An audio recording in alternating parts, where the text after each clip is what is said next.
Today on CityCast Nashville, we're delving into the places you can support Nashville's modern jazz musicians by taking a look back at the history of the genre in our city. I'm joined by the founder of Nashville Women in Jazz, Elena Renee, and we're talking everything from Jefferson Street in the 40s to Rudy's and Urban Cowboy in 2026. It's Thursday, August 20th. I'm Rachel Iacovone, and this is what Nashville's talking about.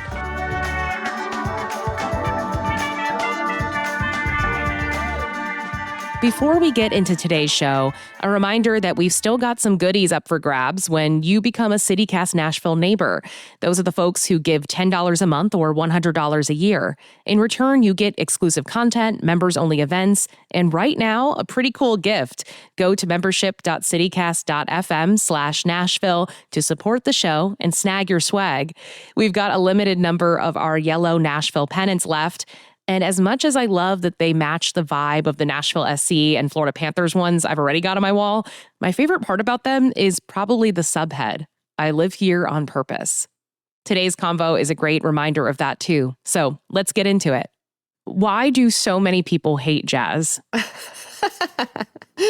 think people don't understand it. I think that a lot of people have been turned off by what we call jazz holes who have honestly colonized jazz music and have turned it into something that feels pretentious and out of touch with everyday listeners. And they've tried to make it this elite music that we all know came from working class people. It came from country music, came from blues, it came from Black American music. And one of my missions in Nashville is to make jazz as accessible as possible. You brought up country music, so I kind of want to start there. Nashville is known around the world for country music, but what do you want the world to know about our jazz scene? What's the vibe here in Music City? Well, Nashville has always been a jazz city. The country music narrative just overshadowed that history. And what we know is that Jefferson Street was a booming place for jazz and blues and R&B until our government decided to build an interstate through the heart of North Nashville, which unfortunately devastated the economy there. And we lost incredible music clubs and establishments and the place where community was being built. And so still today, we're seeing the effects of that displacement and that gentrification. Are there any historic venues that we should know about or past performers from that era who might have influenced the musicians we'll get into that are modern, today? Yeah, definitely. So Jefferson Street is a crucial part of Nashville's musical history, and its destruction changed what the city's jazz ecosystem looks like today.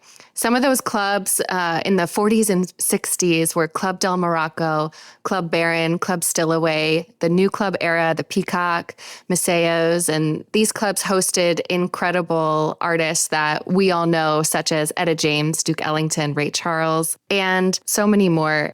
Can you describe a little bit of what it would have been like to go out to these clubs while they were at their height?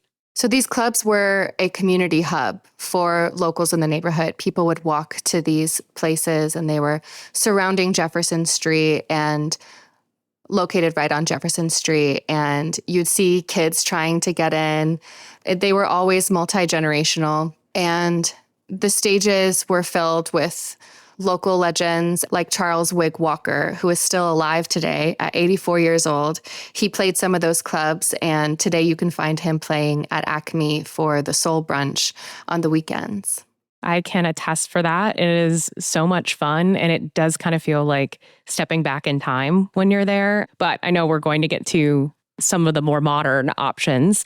So knowing that history, is there a place today in Nashville that keeps that spirit alive? So Club Baron was one of the beloved clubs on Jefferson Street.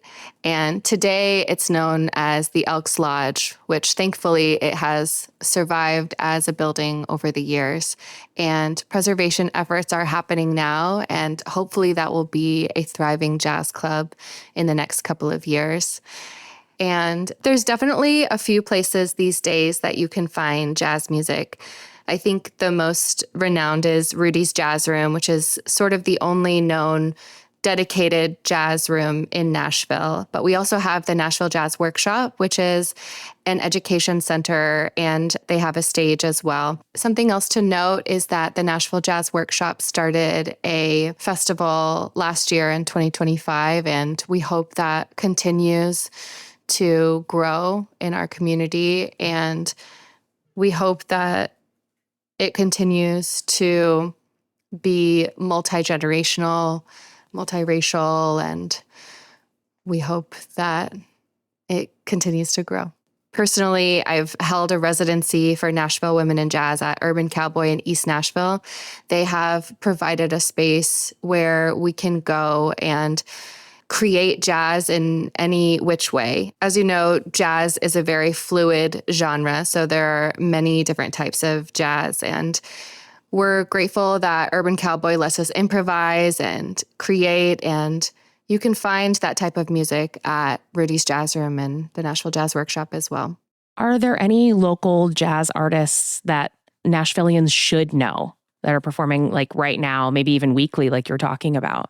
There's so many. I'd highly recommend coming out to Urban Cowboy on a Thursday night where you can find a woman band leader in a different type of jazz happening. What do you mean by a different type of jazz? So in 2017, we started Nashville Women in Jazz to bring together people to share experiences, share resources, and to encourage each other. And from there, we started a survey to be able to get to know each other and find each other. And so at this point in time, we have a directory of over 100 women and non-binary musicians where people can access to find these musicians, because for so long, people were saying, well, we don't know any women musicians. We don't know those people. So now we have this place where you can go and find these musicians and you can connect with them and hopefully collaborate with them. And we are booking them at Urban Cowboy every Thursday night. You can find a different band leader performing and doing their thing, a different type of jazz every week. So like you said, you founded Nashville Women in Jazz in 2017. Was there a particular thing that inspired you to start it? I'd say my own personal experiences and also the experiences of other women, just having a really hard time getting booked, having a hard time getting recognized, having a hard time getting taken seriously. And so we were getting together for dinner and accompanying each other to jazz jams and getting in the shed with each other, as musicians call it, where you get together and work on stuff. I wanted to ask, you said there were more than 100 professional jazz musicians now. Did you envision that when this first started? Honestly, when we started our collective, I didn't really think about the future at all. I put one foot in front of the other, and I still am, just responding to the community's needs. So after the pandemic, our goal was to become a nonprofit and try to provide work opportunities for women and gender expansive people in education settings to truly promote equity at the school level. So going into high schools and universities to encourage young musicians to make sure they look at who is on the bandstand with them and make sure that we encourage those young artists to keep going even when they don't see people around them that look like them or sound like them. Just really encourage them to stick with it. Because I think a lot of inequities are more habitual than they are instinctual. And during the pandemic, we were hosting Zoom calls to get together and support each other. And once our stages opened back up, we were still having the same concerns of not being able to get hired. And I specifically heard from women instrumentalists having an even harder time than women vocalists, because some establishments think that people will only pay attention to women if they're singing instead of performing. And so they want to have a woman's face at the microphone and not in a supportive or band leader role. And so taking that information into what we did next with Nashville Women in Jazz, my goal was to establish residencies around town where I could book players and they can have more gig opportunities, that we're paying equitably, because another big problem in most cases, honestly, in Nashville is pay inequities as well. And so I established a couple residencies around town to provide gigs for folks in our community. And today we've got our 3-year running residency at Urban Cowboy.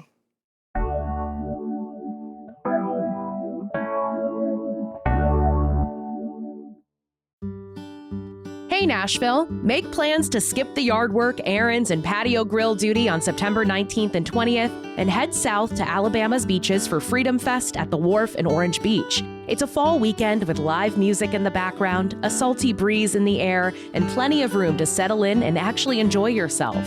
From patriotic tributes to arts and crafts, an array of vendors, a car show, and a kids zone, it's a full Gulf Coast celebration with enough going on for everyone, but never so much that it feels rushed. September is just around the corner, and keep in mind that nonstop flights at Allegiant from Nashville to Gulf Shores get your vacation started quicker. So plan your Freedom Fest getaway today at alabamasbeaches.com. Hey Nashville, it's Rachel Iacovone, host of CityCast Nashville. Every day on this podcast, I try to ask questions that no one else in town is asking. Some might say I'm a little nosy. Others might realize I'm just a zillennial raised on the hot goss blogs. Either way, I'm not here to gatekeep. I'm here to share the answers with you. And as a listener of this show, I know you love being clued into what's going on before anyone else. So if this podcast has ever sparked your curiosity or given you something smart to share at your book club or happy hour, here's what you should do. Support this show by becoming a member of our CityCast Nashville Neighbors program. Our membership program costs just $10 a month or $100 a year, and it comes with some great benefits. But most importantly, your membership helps make sure I can keep asking nosy questions and getting you answers that actually matter. Because I think being curious makes us better neighbors. Go to membership.citycast.fm/Nashville to read about member benefits and join now. That's membership.citycast.fm/Nashville. And thanks for your support. I wanted to go back for a moment and ask, how have audiences responded? You were saying that some establishments seem to assume that male artists will be more respected, especially if they are not just the vocalist. So when you then are performing and it's women completely, I'm just thinking, is it a fair comparison to something like when Chapstick was opening and some of the response was, well, who cares about women's sports? And all of these women's sports bars are doing very well around the country. Definitely. I would love to see more people coming out to listen to and support bands that are all women. I would love to see that from the jazz community, from the music community, and from the greater Nashville community, definitely. I want to tell our audience your new album, which is called Redefining the Standards. Can you tell us a little bit about the project and why you went with that title as well? So I knew that we wanted the album title to revolve around the play on words of redefining the standards, because many people might not know this, but most of the jazz standards were written in keys for men to sing in. And so when someone with a higher voice register wants to perform one of those old songs, they typically have to rearrange it or put it in another key to make it more accessible for them. So I brought that concept to my friend Katie Blomars Kimball, who is an upright bass player, and I asked her to co-produce the album with me. And she then brought the idea to Diana Walsh, who is the studio manager at RCA Studio B. And we were lucky to get in to record at the studio as we were dedicating the album to women and gender expansive people who have often gone unrecognized in the industry. And in particular, we wanted to dedicate the album to someone who was employed at RCA Studio B named Anita Kerr. And she was the pioneer, the architect of the Nashville sound. And she has still not been inducted into the Country Music Hall of Fame. Is this a petition of sorts to maybe give her that credit? I've been in talks with her family, and we are in pursuit of trying to get that recognition for her. But being in the studio was absolutely incredible. You walk in there and you just feel the history. The energy in there is all encompassing. To know the stories, to see the legendary photos on the walls is really powerful. And to be able to play the instruments that have been in there for more than 50 years, to sing on those microphones that have housed some of the greatest records of all time was really, really meaningful to all of us. Do you think that came out in the final sound, that it's different because it was recorded there? I think you do get that warm tone that provided the sound for an era. And we were lucky that Diana Walsh, who is the studio manager there, she's very connected to the instruments and the gear there. We were lucky that she also mixed the album for us as well. So she was really able to hone in that vintage sound and really provide what was needed to really give it the sound that it has. What do you think our jazz scene will look like in another 10 years? I just moved back from an hour's drive from Newport, Rhode Island. And as we've been talking, I just keep thinking of a world where Nashville starts something like the famous Newport Jazz Festival.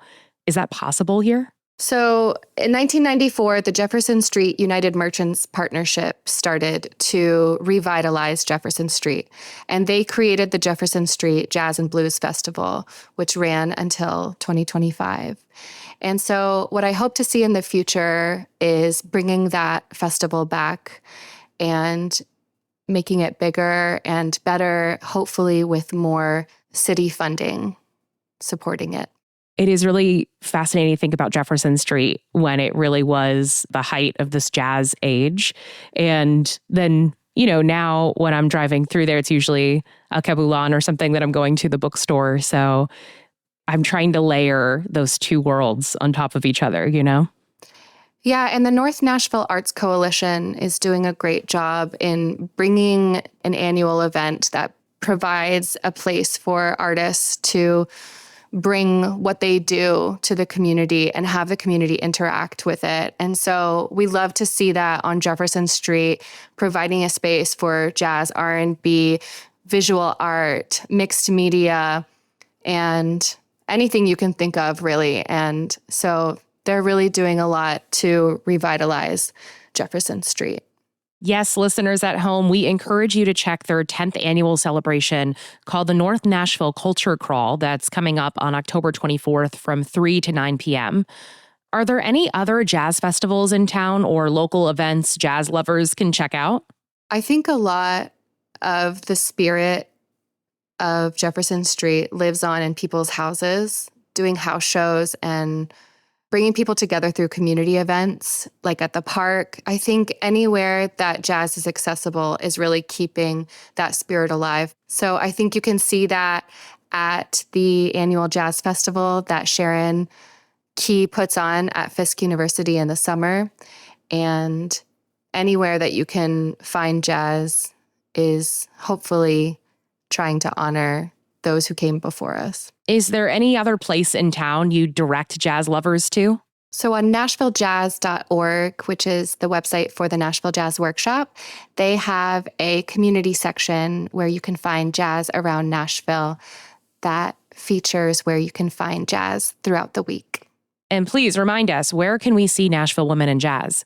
You can find Nashville Women in Jazz at Urban Cowboy every Thursday night from 7 to 10 p.m. Thank you so much for talking to us. Thank you so much.